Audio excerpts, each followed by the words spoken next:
প্রিয় শিক্ষার্থীরা, কেমন আছো তোমরা? আশা করি কোভিড-19 মহামারীর দিনেও যে যার গৃহে সুস্থ ও নিরাপদে আছো। তোমরা ঘরে বসে নিশ্চয়ই অনলাইন ক্লাসগুলো দেখতে পারছো।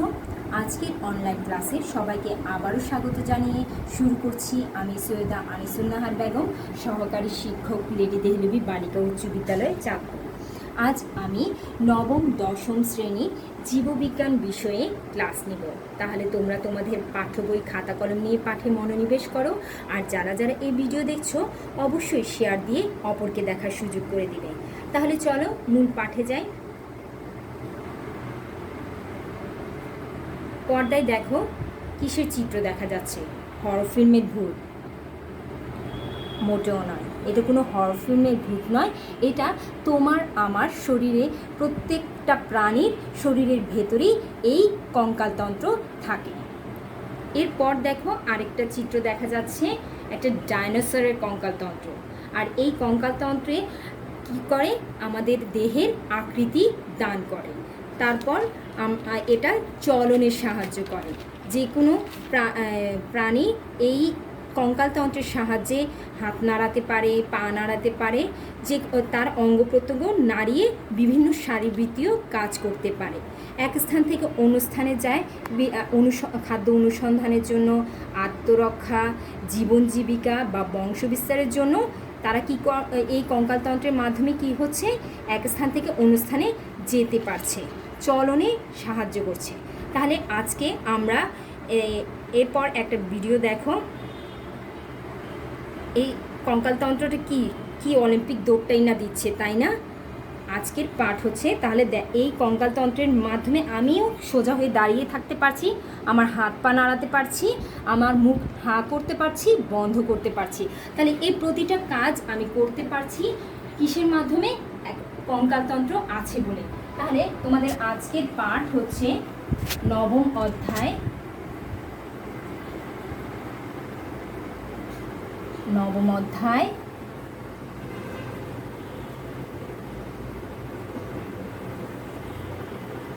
ধীরতা প্রদান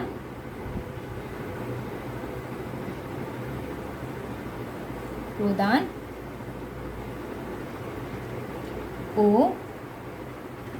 চলন।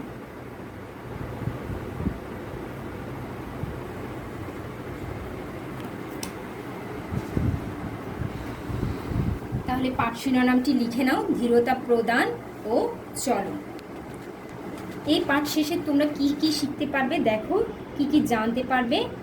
এই পাঠ শেষে তোমরা শিক্ষার্থীরা কঙ্কাল ও কঙ্কালতন্ত্র কি বলতে পারবে, মানব কল্যাণের কঙ্কালের বর্ণনা করতে পারবে, ধীরতা প্রদান এবং চলনে কঙ্কালের ভূমিকা ব্যাখ্যা করতে পারবে। আর হচ্ছে অস্থি, তরুণাস্থি, অস্থিসন্ধি, পেশি, ট্যান্ডন এবং লিগামেন্টের কাজসহ ব্যাখ্যা করতে পারবে। অস্টিওপোরোসিস ও আর্থ্রাইটিস রোগের কারণ, লক্ষণ ও প্রতিকার সম্পর্কে ব্যাখ্যা করতে পারবে। একটি ঘর তৈরি করতে হলে আমার দিকে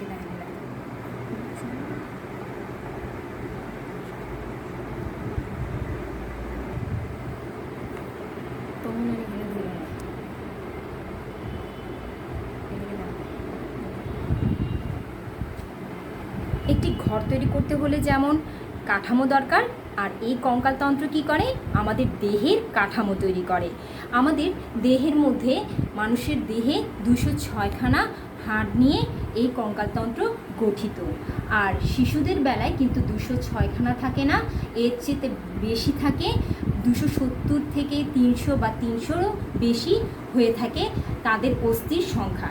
আর যখনই বেড়ে ওঠে কতগুলো অস্থি মিলে নতুন অস্থি গঠন করে শেষ পর্যন্ত পূর্ণবয়স্ক একজন মানুষের দেহে 206খানা হাড় থাকে। এই কঙ্কালতন্ত্রের দুটি ভাগে বিভক্ত, একটা হচ্ছে বহিঃকঙ্কাল, আরেকটা হচ্ছে অন্তঃকঙ্কাল। তাহলে কঙ্কালতন্ত্র দুই ভাগে বিভক্ত। কঙ্কালতন্ত্র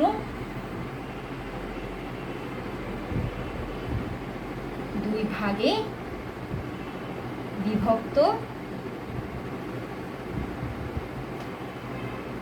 এক বহিঃকঙ্কাল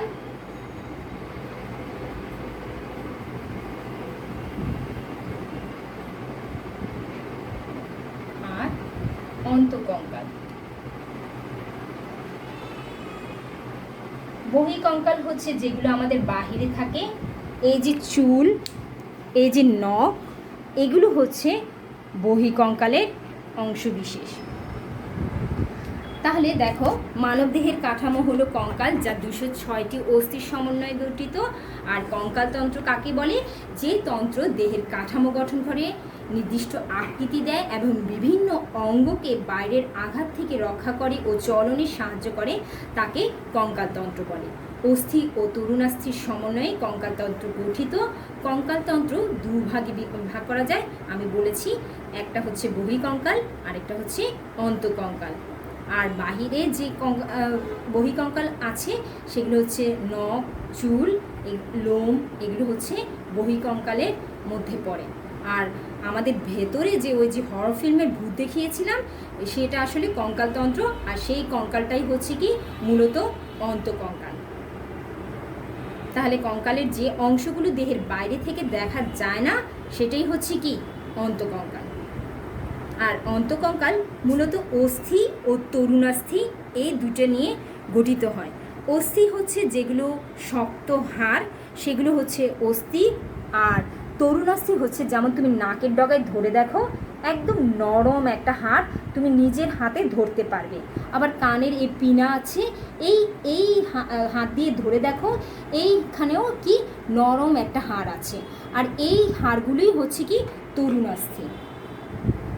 আমরা একটা ভিডিও দেখব, আর এই ভিডিওতে একটা কঙ্কালতন্ত্র তোমাদেরকে নেচে দেখাবে। ঘরে বসে থাকতে থাকতে তো বোর হয়ে গেছো, একটু নাচ দেখে আসি। আর নাচের মাধ্যমে আমরা কঙ্কালতন্ত্রের বিভিন্ন অস্থির নাম জানব। তাহলে ভিডিওটি আমরা দেখি।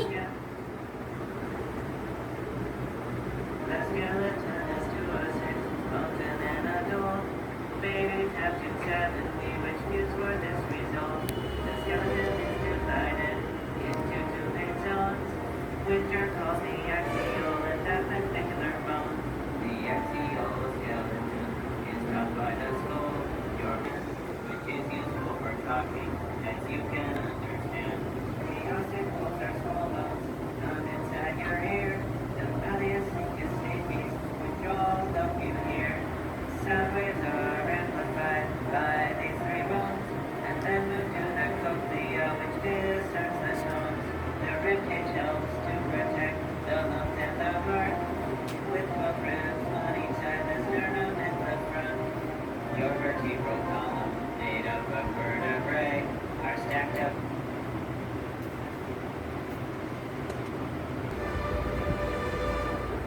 Very neatly in a vertical array. The cervical vertebrae make up your neck. The spinal cord keeps your reflexes on deck. The ribs are supported by thoracic vertebrae. Lumbar ones are at the end of the spinal cord pathway. 5 sacral vertebrae are fused to form your sacrum, which holds your upper body and is found in your bone. Below it is the coccyx, or the tailbone. In humans, the coccyx has not really grown. The appendicular skeleton, 126 bones. In shoulders, arms, and legs, as we have here shown. Your scapula, also known as your shoulder blade. Next to the clavicle or collarbone is laid. You have 3 arm bones, 1 above and 2 below.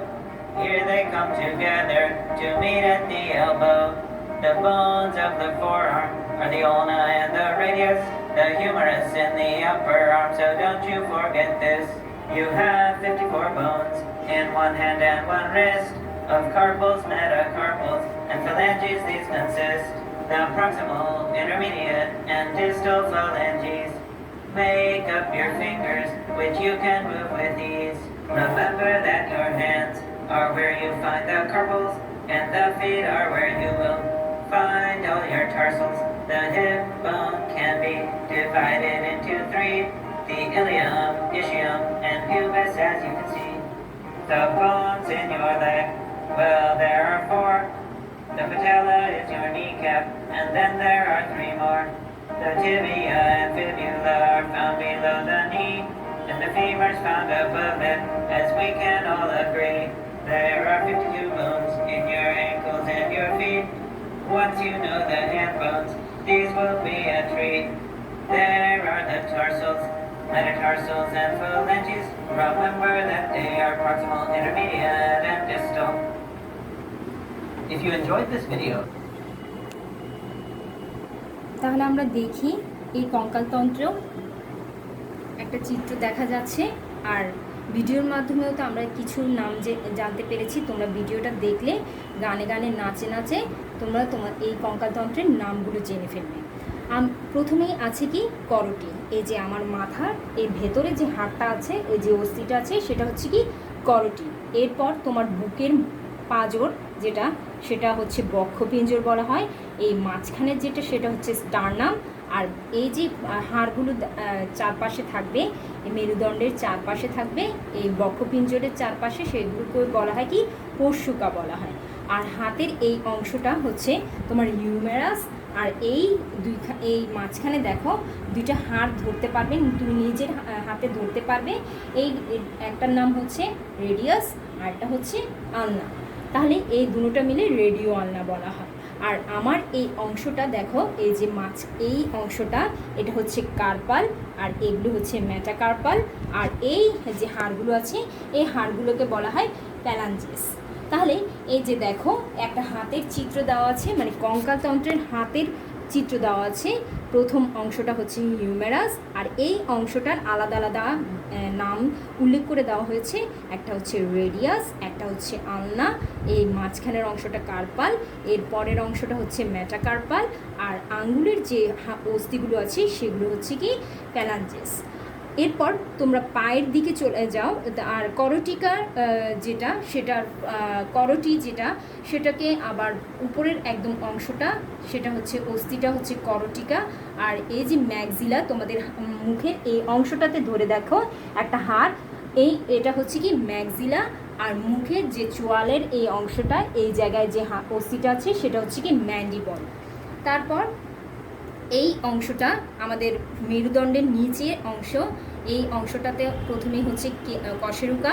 এরপর এই তোমাদের কোমরের যে অংশটা, সেটা হচ্ছে pubis.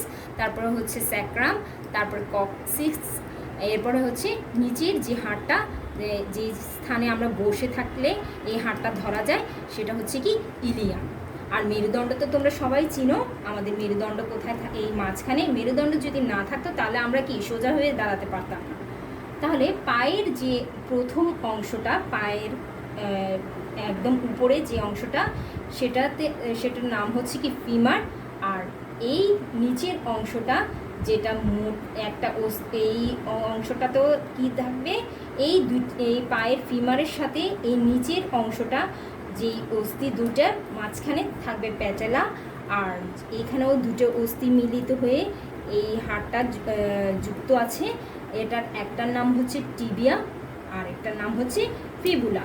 আর পায়ের অংশটা, প্রথম অংশটা হচ্ছে টার্সাল, এরপরের অংশটা পদতলের যে অংশটা, সেটা হচ্ছে মেটাটার্সাল।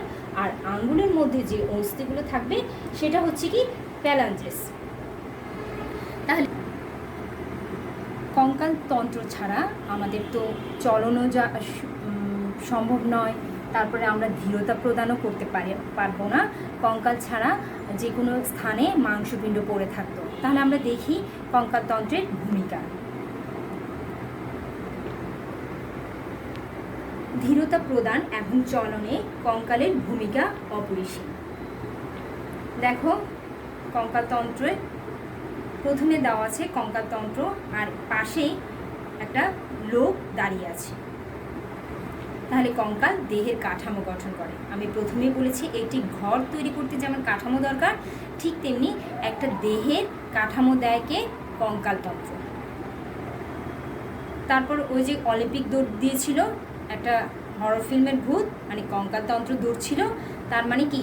চলনের সাহায্য করে, নড়াচড়া করতে পারে, দেহের ভার বহন করে।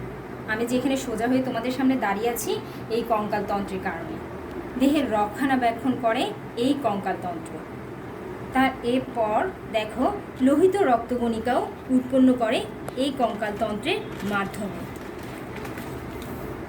এই লোহিত রক্তকণিকা অস্থিমজ্জা থেকে কি করে লোহিত রক্তকণিকা উৎপন্ন হয়, খনিজ লবণ সঞ্চয় হয়, ক্যালসিয়াম পটাশিয়াম ইত্যাদি খনিজ লবণ অস্থি সঞ্চয় করে, এতে অস্থি শক্ত ও মজবুত করে।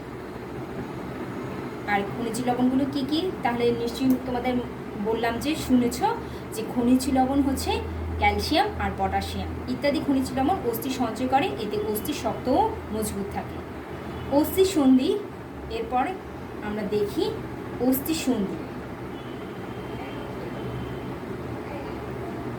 এই যে দেখো দুটো অস্থির মাঝখান এই অংশটা হচ্ছে কি অস্থি বন্ধনী বা অস্থি সন্ধি। এই যে একটা পায়ের অস্থি দেখা যাচ্ছে, আর এই যে ফিমারের মাঝখানে এই যে টিবিয়া ফিবুলা, আর এখানে কি থাকে আমি বলেছিলাম প্যাটেলা থাকে।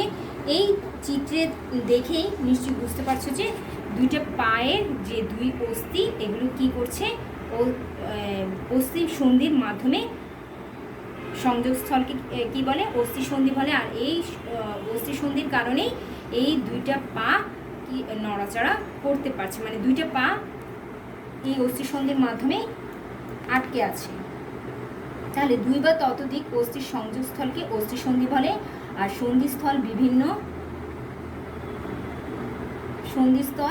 বিভিন্ন অঙ্গ প্রত্যঙ্গ সঞ্চালনে সাহায্য করে। আমাদের শরীরের সব অস্থি সন্ধি একরকম নয়, এদের কোনোটি একেবারে অনড়, যেমন আন্তঃকশেরিক যে অস্থি সন্ধি সেটা, আর কোনোটি আবার সহজে সঞ্চালন করা যায় যেমন হাত এবং পায়ের অস্থি সন্ধি। আমাদের প্রতিটা হাতের যে অস্থি সন্ধিগুলো আছে এই হিউমারাসের সাথে রেডিও আলনা এখানেও মধ্যে অস্থি সন্ধি আছে, আর এই অস্থি সন্ধির কারণে আমরা অনায়াসে নাড়াতে পারি।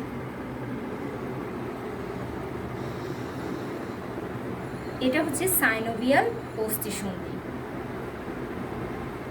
আর এই অস্থি সন্ধিটার দেখো স্পঞ্জি অস্থি, প্রথম অংশটার নাম কি স্পঞ্জি অস্থি, এরপর পেরিওস্টিয়াম, সাইনোভিয়াল গহ্বর, এই গহ্বর সাইনোভিয়াল গহ্বর, তারপর হচ্ছে তরুণাস্থি, ওই যেটা নরম হাড় বলেছিলাম সেই তরুণাস্থি এই অংশটা, আর হচ্ছে লিগামেন্ট, এই পাতলা পর্দার মতো এই অংশটার নাম হচ্ছে কি লিগামেন্ট।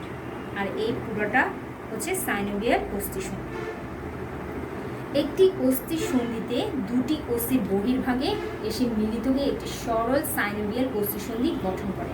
আর যখন দুইয়ের অধিক অস্থি মিলিত হয় তখন একে জটিল সাইনোভিয়াল অস্থি সন্ধি বলে। সাইনোভিয়াল অস্থি সন্ধি, যে অস্থি সন্ধি ক্যাপসুল এবং সাইনোভিয়াল রস নামক এক ধরনের তৈলাক্ত পদার্থ দিয়ে গঠিত হয় তাকে কি বলা হয় সাইনোভিয়াল অস্থি সন্ধি। দুইটি মাত্র অস্থির বহির্ভাগে এসে মিলিত হয়ে গঠিত হয় একটি সরল সাইনোভিয়াল অস্থি সন্ধি, আর দুইয়ের অধিক অস্থি সন্ধি মিলিত হয়ে গঠিত হয় জটিল সাইনোভিয়াল অস্থি সন্ধি। অস্থি সন্ধির প্রকারভেদ, অস্থি সন্ধিরও অনেক প্রকারভেদ রয়েছে, যেমন নিশ্চল অস্থি সন্ধি, ঈষৎ সচল অস্থি সন্ধি, আর হচ্ছে পূর্ণ সচল অস্থি সন্ধি।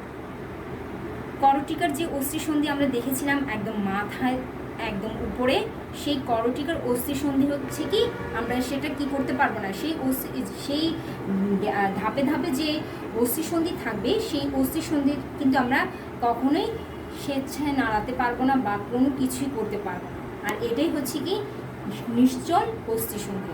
আর এই যে দেখো চিত্রে দেওয়া আছে নিশ্চল অস্থি সন্ধির চিত্র। আর ঈষৎ সচল অস্থি সন্ধি হচ্ছে মেরুদণ্ডের অস্থি সন্ধি। এটা আমরা একটু দেহের একটু সামনে আনতে পারি, আবার একটু পেছনেও নাড়াতে পারি। তাহলে ঈষৎ সচল সামান্য নাড়ানো যায় আর সামান্য পেছনেও নিয়ে যাওয়া যায়। তাহলে এটাই হচ্ছে কি মেরুদণ্ডের অস্থি সন্ধি, আর এটা ঈষৎ সচল অস্থি সন্ধি। আর পূর্ণ সচল অস্থি সন্ধি যেমন তোমার কাঁধ এবং উরু সন্ধি, তারপর কবজা সন্ধি, এই যে হাতের কনুয়ে থাকে এইগুলো হচ্ছে কি এই আঙ্গুলের মধ্যে এই সন্ধিগুলো অস্থি সন্ধিগুলো হচ্ছে কি কবজা অস্থি সন্ধি। আর এগুলো হচ্ছে পূর্ণ সচল অস্থি সন্ধি, এই যে কাঁধের মধ্যে থাকবে আর হচ্ছে তোমার কিসে থাকবে পায়ের জানুর মধ্যে থাকবে আর হাতের আঙ্গুল এগুলোর মধ্যেও থাকবে। এখন দেখো আমরা পেশির ক্রিয়া দেখব। অঙ্গ প্রত্যঙ্গ সঞ্চালন করা হচ্ছে পেশির কাজ, চলাফেরায় সহায়তা করা হচ্ছে পেশির কাজ, দেহের ভারসাম্য বজায় রাখা হচ্ছে পেশির কাজ, আর হৃদপেশি হৃৎপিণ্ডের স্পন্দন ঘটায়।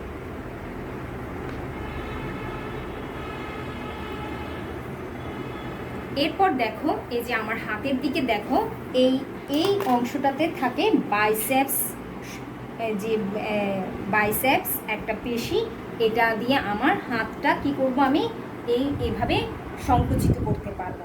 আর নিচে থাকে ট্রাইসেপস পেশি, এটার মাধ্যমে আমি হিউমেরাস আর রেডিও আলনাকে আমি প্রসারিত করে সমান্তরাল রাখতে পারবো। তাহলে এই যে বাইসেপস পেশি সংকুচিত করে নিয়ে আসে, আর ট্রাইসেপস পেশি আবার কি করে, হিউমেরাস আর রেডিও আলনাকে সমান্তরাল করতে পারে। এভাবে এই হাতটাকে নাড়ানোর জন্য এখানের মধ্যে কিছু অস্থিসন্ধি এবং পেশির কাজ হয়ে থাকে। তারপর দেখো ট্যান্ডনের গঠন ও কার্যপ্রণালী। আমাদের শরীরের মধ্যে থাকে মাংসপেশির প্রান্তভাগ রজ্জুর মতো, দেখো মাংসপেশির প্রান্তভাগ রজ্জুর মতো শক্ত হয়ে অস্থি গাত্রের সাথে সংযুক্ত হয়। এই শক্ত প্রান্তকে বলা হয় কি, ট্যান্ডন। খেয়াল রাখো, এই ট্যান্ডন কিসের সাথে সংযুক্ত থাকে, মাংসপেশির সাথে, একটা অস্থির সাথে। সব খেয়াল রাখবে, ট্যান্ডন মাংসপেশি আর অস্থির সাথে সংযুক্ত থাকে, আর লিগামেন্ট অস্থি এবং অস্থির সাথে সংযুক্ত থাকে।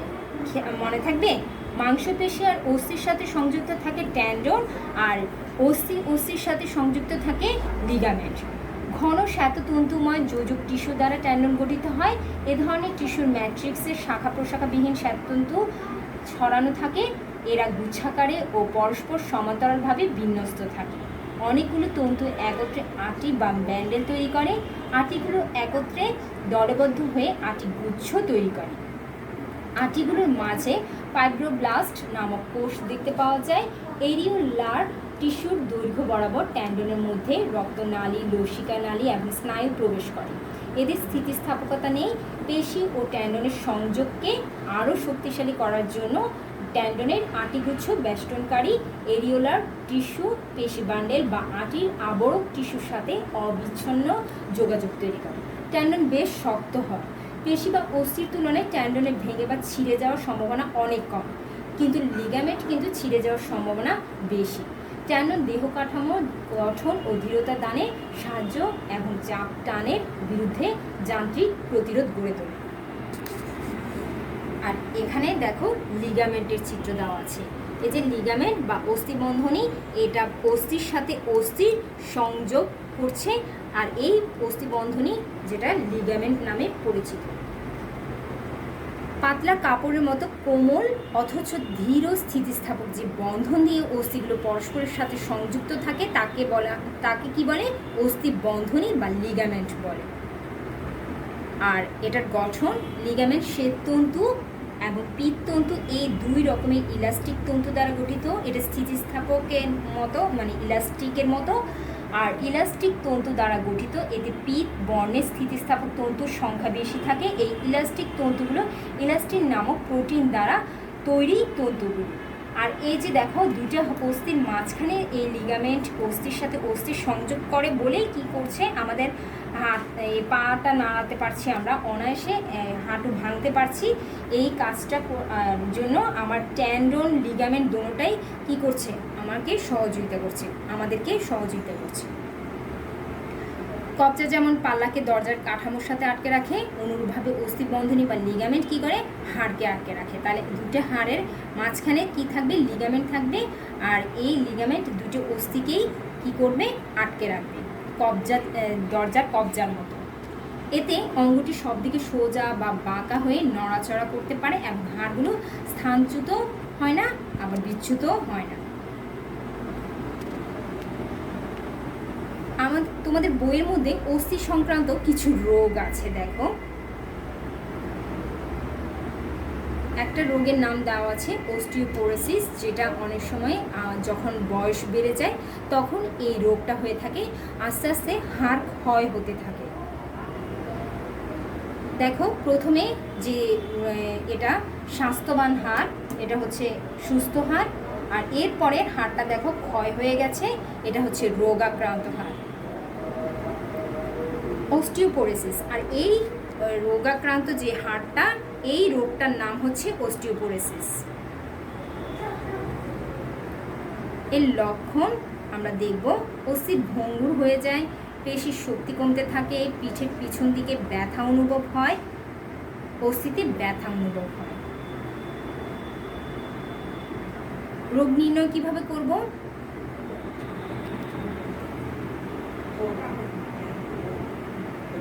যখনই ব্যথা অনুভব হবে তখনই আমরা রোগ নির্ণয় করতে পারব। কারণ দেহে যখন খনিজ লবণ বিশেষ করে ক্যালসিয়ামের ঘাটতি হবে তখনই কি হবে, এই রোগটি হয়ে থাকে। আর নারীদের মেনোপজ হওয়ার পর অস্থির ঘনত্ব পুরুত্ব কমতে থাকে। আর এটা প্রতিকার কিভাবে করব? ননী তোলা দুধ ও দুগ্ধজাত দ্রব্য বেশি করে গ্রহণ করব। তারপর যারা 50-এর বেশি বয়স সেসব পুরুষ এবং নারীদের দৈনিক 1200 মিলিগ্রাম ক্যালসিয়াম গ্রহণ করতে হবে। কমলার রস, সবুজ শাকসবজি, এগুলো কি করে, অস্টিওপোরোসিস একটি মানে সবুজ শাকসবজি বেশি করে খেতে হবে। আর ক্যালসিয়ামের অভাবেই কি হয়ে থাকে, এই ক্ষয়জনিত রোগটা হয়ে থাকে। ক্যালসিয়াম সমৃদ্ধ খাবার বেশি করে গ্রহণ করতে হবে। আর যথেষ্ট পরিমাণে সূর্যালোকের সংস্পর্শে আসতে হবে।